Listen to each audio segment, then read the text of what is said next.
En primer lugar, quería aprovechar esta oportunidad para dar las gracias a la escuela y a la cátedra Holcim por la organización de este concurso y por la difusión que hacen en él de nuestro trabajo. Os voy a presentar mi proyecto fin de carrera, que terminé hace algo menos de un año. Dado que en mi tribunal no proponían ningún tema, la elección del mismo ya supuso un proceso de reflexión que me costó bastante en un principio.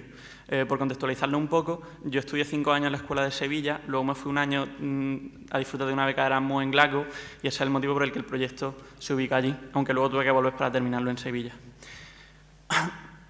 Como en un principio estaba en Glasgow, decidí estudiar, que tiene una ciudad, un crecimiento muy vinculado al río, porque es un río navegable y entonces es un eje de crecimiento.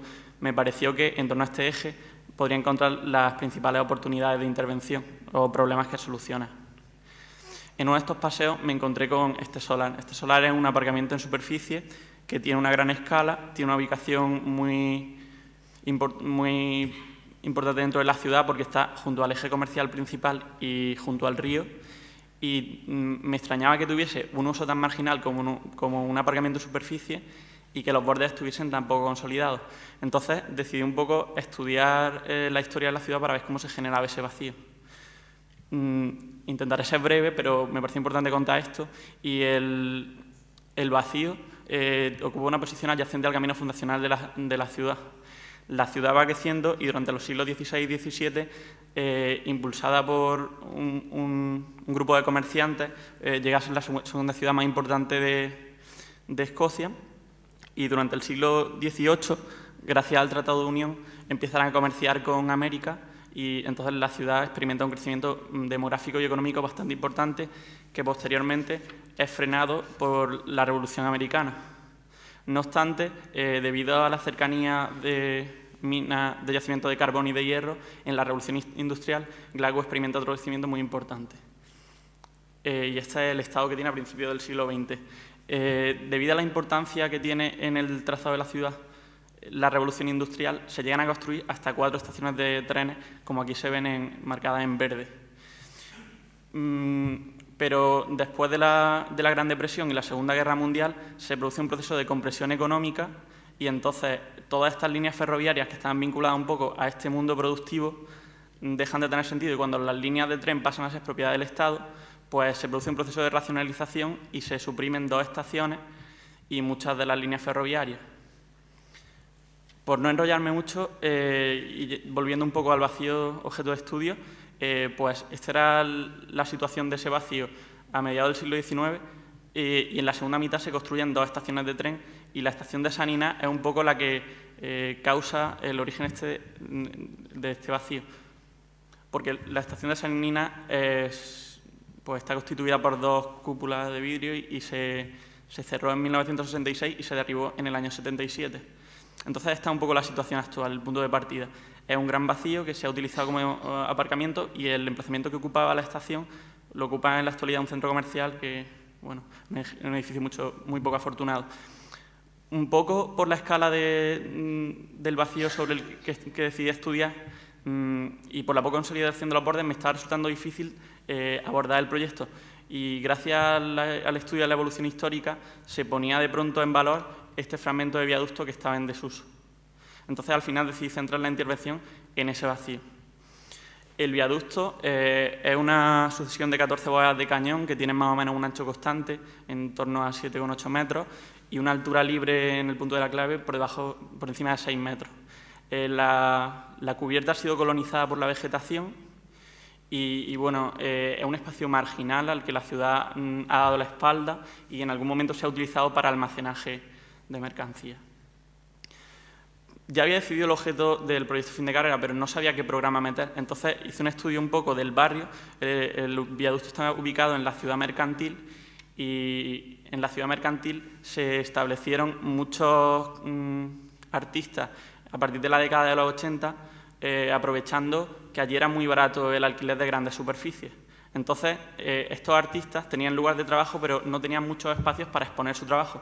Entonces, decidí reconvertir este espacio, este gran contenedor, en un museo, un lugar no de producción, sino de exhibición. Esta es la situación actual. Me parecía importante poner en valor esa cubierta, ese jardín que se había generado sin la acción del hombre, registrarlo, hacerlo accesible. También quería eliminar los adosados que aparecen en esta zona, porque de alguna forma me permitían generar una pequeña plaza para colocar el acceso al museo, que de otra forma se podía registrar a través de 2 calles muy estrechas. Y otra de las operaciones a priori muy importantes era eliminar estos cerramientos enrasados con el final de la bóveda, que alejándose, es decir, la intención era quitar ese cerramiento pesado para permitir que se viese la secuencia de bóvedas de cañón y generar un cerramiento retranqueado y más ligero para que se produciese una línea de sombra un poco en la línea de lo que se ve en esta fotografía, que es el proyecto del viaducto de la Bastilla de Patrick Berber en París. Para meter un programa en este edificio era un poco difícil colocar cualquier tipo de programa, porque era difícil establecer una jerarquía de espacios. Entonces, se suceden una serie de operaciones de adición y vaciado para poder establecer esa jerarquía espacial. Arriba se coloca una pieza que coloniza la cubierta y es la pieza de cafetería, y además se colocan unos lucernarios que con la luz cualifican el espacio expositivo, y se genera un sótano para enriquecer espacialmente el proyecto, que de otra forma era un poco rígido. Esta sería la planta baja. Esta es la pequeña plaza que se genera con la eliminación de las naves adosadas. Se liberan algunas bóvedas para poder permitir el reconocimiento del fragmento del viaducto sobre el que se interviene y se retranquea las fachadas. Para marcar el acceso, el pavimento que se utiliza en la zona vestibular se adentra en la plaza, y de esta forma, de una forma sutil, sin hacer una gran intervención en la fachada, se indica por dónde se accede al museo. Este museo, como todos los museos, tiene 2 tipos de recorrido. El recorrido público, que los visitantes tienen que poder acceder a la zona de la tienda, a la zona de la cafetería, a la zona del salón de usos múltiples, y luego hay otros recorridos que son privados y que tienen que ver con el funcionamiento propio del museo, como son los de abastecimiento tanto de la tienda como de la cafetería, la zona de administración y la zona de carga y descarga para cambiar las exposiciones. Entonces, de alguna forma, se generaba aquí una pequeña plaza que permitía, que marcaba el acceso al museo, y la calle posterior se dejaba, en el caso cuando fuese necesario, pues eso, para abastecer a través de este punto tanto a la tienda como a la cafetería que está encubierta, y a través de este punto para permitir el cambio de exposición. En la sección se entiende bastante bien. Un segundo. Bueno, no puedo. La sección describe bastante bien cómo se recorrería el edificio desde el punto de vista del visitante. Se accede a través de esta bóveda, que es el vestíbulo, se baja el sótano, se recorre la parte del sótano y se volvería a ver filtrado siempre a través de la tienda. A mano derecha quedaría el salón de actos y la zona de administración, y la parte de cubierta la cafetería, que también es accesible desde el vestíbulo. El sótano es un sótano que sigue un poco la modulación impuesta por los muros de carga del viaducto, y en él se alternan espacios comprimidos con doble altura, pues un poco por eso, por tener vistas cruzadas y enriquecer espacialmente el proyecto. Y también hay algunos usos auxiliares de servicio. Esta sería la visión del hall, en el que se ve la escalera que lanza la cafetería, que pretende ser liviana frente a la estructura pesada del viaducto. Y esta sería un poco una visión de una bóveda expositiva, en la que se ve un poco cómo el sótano podría enriquecer espacialmente este proyecto, que de otra forma sería muy rígido. Esto es la planta de cubierta, en la que la cafetería pues tiene una distribución más o menos estándar, y los huecos en doble altura permiten iluminar y hacer que la escala del vestíbulo sea más importante.